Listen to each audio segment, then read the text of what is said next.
Now I'm going to show you how to book a room.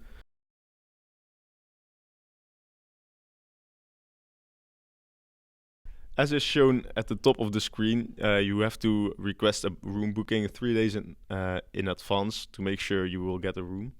Okay, so select the amount of participants for your event or meeting. Then select the building. I'm going to select Prisma building and select the date. I've chosen 9th of January, a starting time and an end time, or you can also just select the duration of the event. Then click next. Here you can select what room you want to book.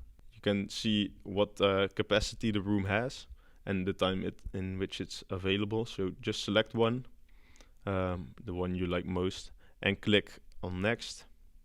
You have to fill in your details here and fill in the reason why you want to request a room, and click on confirm booking. When you get this screen, you can see the room has been requested.